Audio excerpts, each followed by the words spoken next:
Okay, Mark II rifle plate. 2 layers of ceramic with folded over back layers to help hold it together, backed by 18 layers of fiberglass.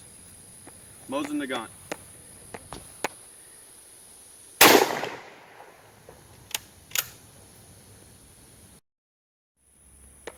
Okay, aftermath of the first Mosin shot. Impact was good. The plate did hold together pretty well, but it ripped right through it.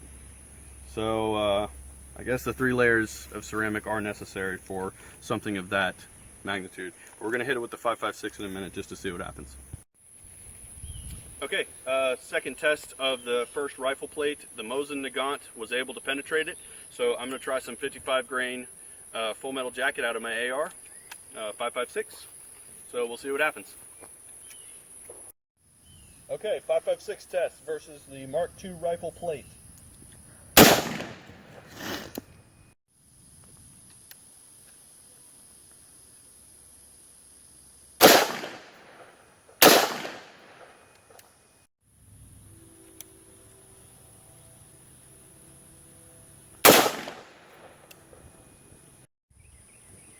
Okay, so this is the results of the rifle testing for the Mark II plate. Mostly failures, frankly. We hit it right here with the first Mosin Nagant bullet, and that went clean through it. That was the first shot we did, so it will not stop that. Once again, this is 2 layers of ceramic with a fiberglass backing it. So I don't know the condition of the bullet whenever it exited, but it's hard to say. Anyway, so I've hit it with several other 5.56 rounds. Here the ceramic was already compromised. Here I have 2 rounds stacked right next to each other. And if you look at it from this angle, we got bullets here and here. So this one went through, but this one stopped. It did stop this one. But this one, once the ceramic was already compromised there, went right through. And all the other ones, it did not stop, because at this point the plate had taken so much damage that it was completely compromised. So, however, on a good note, with regard to my upgraded ceramic retention concept, where I have the ceramic actually folded over, where fiberglass folded over the ceramic, it held it together. It's all still together. There's a little less mass now because some of the ceramic's fallen out, but all of the necessary bits are still there. So that part at least is good. I have another plate. I'm going to shoot it with my 5.56 a couple of times in different areas and see if it'll stop it. But this confirms what I already thought, which was that with a single large sheet, or a single large tile, once it starts to take a hit, basically the entire plate's compromised. Over here, it probably wouldn't crack too badly or at all, so that's where it was able to stop one. But my concept to have multiple segments and multiple smaller tiles tiled in there should help prevent similar failures in the future. Just got to figure out how to cut it. Okay, so the remains of the rifle plate, we're going to test it against 9mm from my buddy's Beretta.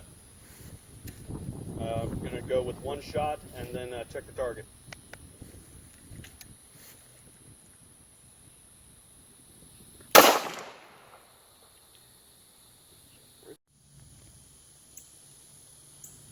Okay, going to try the 9mm again.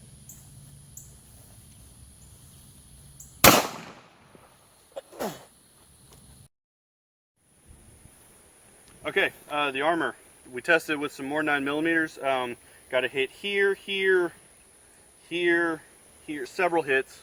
This one might be one as well. And it seems to have stopped all of them, even after all the rifle fire. So, at least that part works. Okay, this is a second rifle plate that I built to the same spec as the first. The initial first Mosin shot seems to have compromised the plate's ability to stop anything else. So this one is a fresh plate. I'm going to try it against Full Metal Jacket 5.56 and see what happens.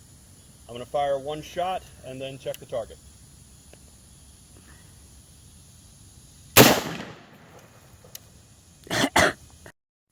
Okay, 1 5.56 on the other plate. This one was built slightly differently than the other one.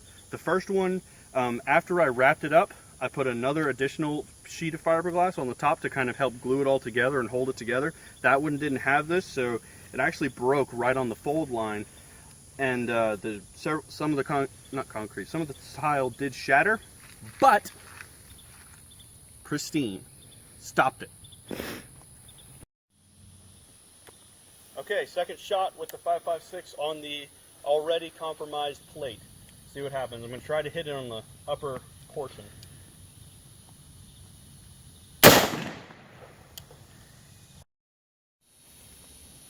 Okay, second shot on the second plate with the 5.56. Hit it right here, went right through.